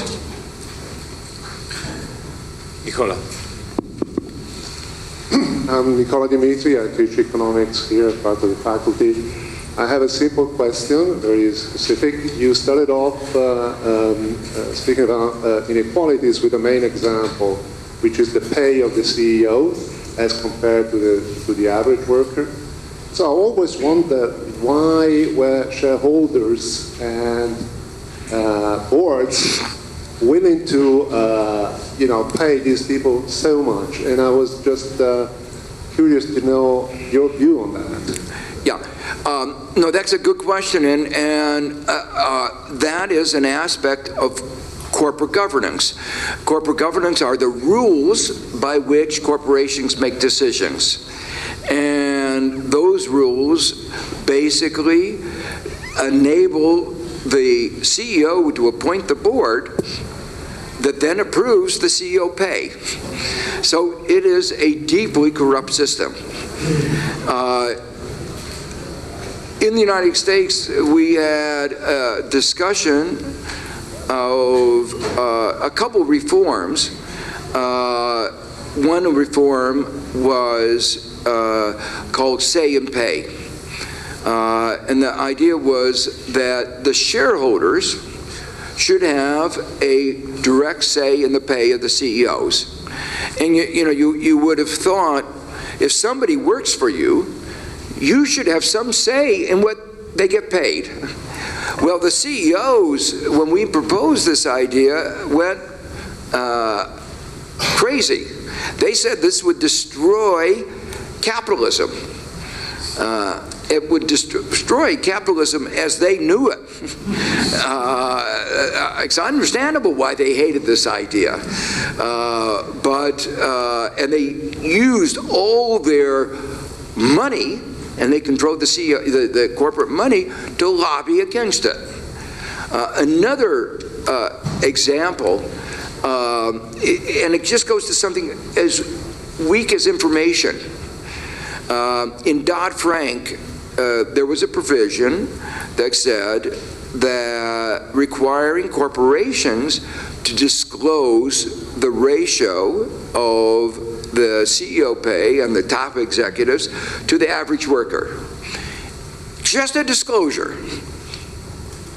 It took 5 years to get the regulations to implement that because the corporations were furious.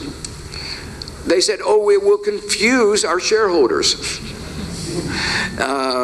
Some of them might think what we were doing is not so good.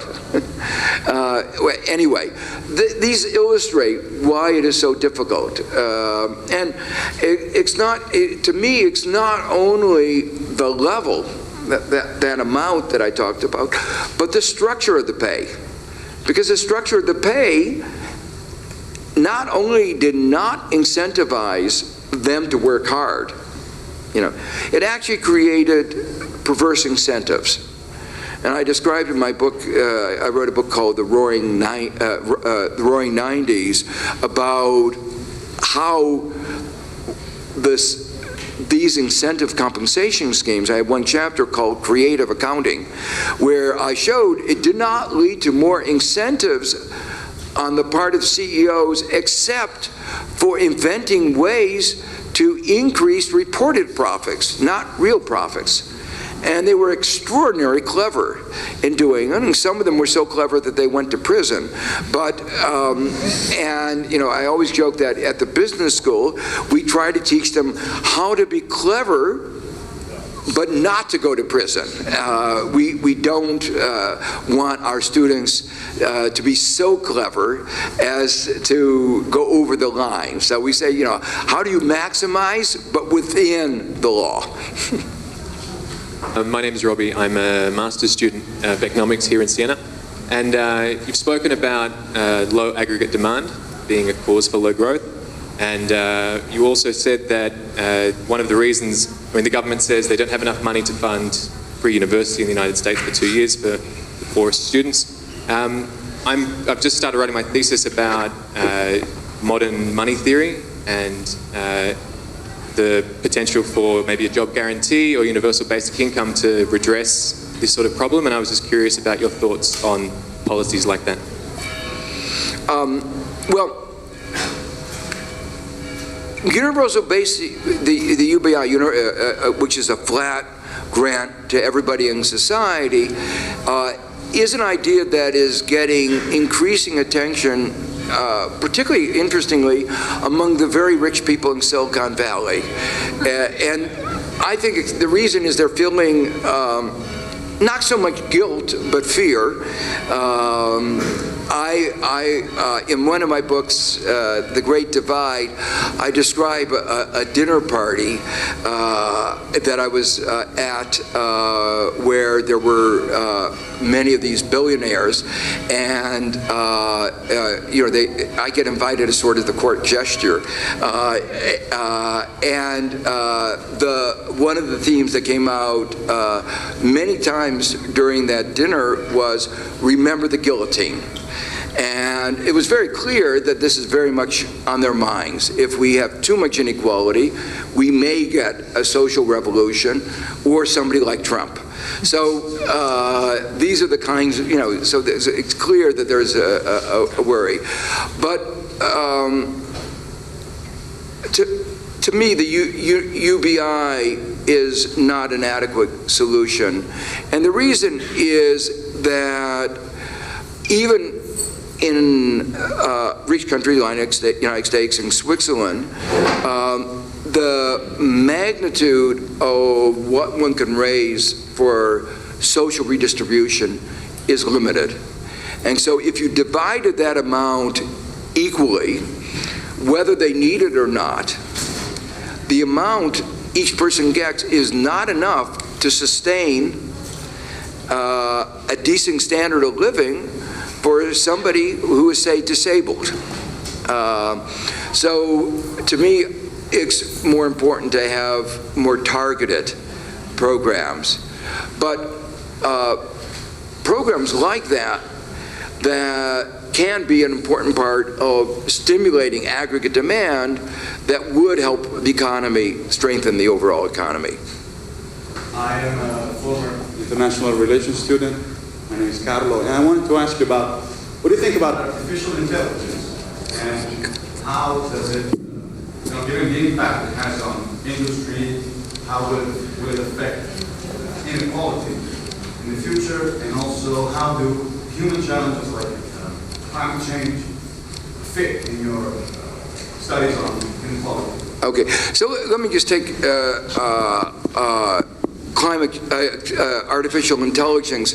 There is a great deal of worry that as severe as the problems of unskilled unemployment is today and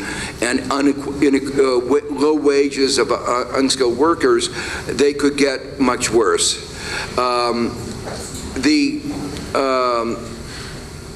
A few years ago, at Davos, there was a lot of what I call techno optimism. If you raise the question of artificial intelligence and innovation, they said, don't worry, we've had innovation before. We had the car, and we lost jobs in buggy whips, but we got more cars and more jobs in automobile repair. So we've solved that problem before. You always create new jobs more than replace. In the last couple of years, that techno-optimism has moved to much more of a techno-pessimism. And the reason in part is that the pace of innovation has increased. Artificial intelligence, these computers are not only, robots are stronger than us, we know that, they've been stronger for a long while, but they can process a lot of information more rapidly. And the one example of that's been used to exemplify the challenge that we're facing is driverless cars. Driverless trucks in particular. Truck driving is, I believe, something like the largest employer of people who are not college, who have only a high school, men who have only a high school, and it's in the several millions. And the forecast from those in the industry is that within 5 years, all trucks will be will be driverless, and that this whole occupation will disappear. Now, there's a little bit of hype because you still have to unload the trucks and load the trucks, but there's no doubt that it represents a real threat to what are we going to do with the unskilled workers. The answer, we will train them and upskill them, is not a persuasive answer, because not everybody can have a PhD. And even if everybody did have a PhD, what would they be doing? People are not persuaded that that is the answer. Like my answer to globalization a few minutes ago, globalization moved the utility possibility frontier out. What does that mean? So does technical change. In other words, in principle, everybody could be better off if you had the right redistributions. And the same thing with these improvements in technology. But the competitive equilibrium could result in a majority of citizens, and in particular unskilled people with limited skills, actually being worse off.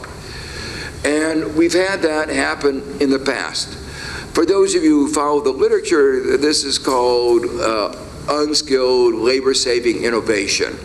And there is no reason to believe that this is not going to be happening. And so unless we put in place policies that deal with this, we could have not only an anti-globalization movement, but a Luddite movement, an anti-technical change movement. And again, the right response is not to be anti-globalization, but to argue for the redistributions that you need to make everybody better off. And the fact that we're more productive means that we could all be made better off. The direction in which the American society is moving is clearly very different from that. That's why I think it is a real source of worry for the United States. I want to stress that when you were presenting during your presentation, you didn't give us some advantages of inequalities, because inequalities might have some advantages in that in a community where there is inequality, for instance, in the company gave, for example, most of the CEOs we have now, what made them CEOs are their innate abilities. And our emphasis over here was more of the loss of men, but not nature. So I wanted to find out, first of all, do we have some advantages about the inequality? And then also, can't we focus more on the natural abilities, so that when there is inequality in the grounds, people can build their own natural abilities loss? Thank you. My question is, among the reasons you indicated for the big separation between productivity growth and real wages, there was a weakening of trade unions, but then you didn't say much about that. Is there some place where one can find a good description of how the legal framework was changed, which weakened trade unions and the labor movement? Thank you. On the first question, advantages of globalization, advantages of inequality. Obviously, many people in the top 1/10% think it has some advantages for them. I take it the question meant, what are societal advantages? Let me make it clear that I don't think we will ever, and I'm not advocating, a regime of complete equality. You almost need some inequality to provide incentives. This is not a utopian argument that a world where everybody is just motivated by, social sense of obligation. But the argument of my lecture was that we have gotten to an extreme of inequality, and a source of inequality. It was not only the way it was generated, I mean, not only the magnitude, but the rank-seeking aspect of it. And the fact that the way it gets generated, that rank-seeking, the intergenerational transmission of advantages, all of that lead to a actually more poorly performing economy. So that when one says, you know, it's not a blanket condemnation of inequality, it's sensitive to the sources of inequality and the instruments that we have to deal with that inequality. And it's interesting, I think this view that I put forward is now, as I said, becoming a mainstream view. Not only does the IMF adopted it, but The Economist magazine, which those of you who know English magazines, also is not a left-wing rag, has also recognized the inequality in the extremes that it's become and in the manner in which it's being generated is bad for the economy, for our society, for our democracy. Now, the unions represent one of the important dimensions of the mechanisms, just like the way we talked before about the CEOs, that was an important mechanism, and the weakening of the unions is an important mechanism. One of the books that I did in the last couple of years was a book called Rewriting the Rules of the American Economy, an Agenda for Shared Prosperity. And it was written basically as a platform for the Democratic Party, should they have one. And it still is.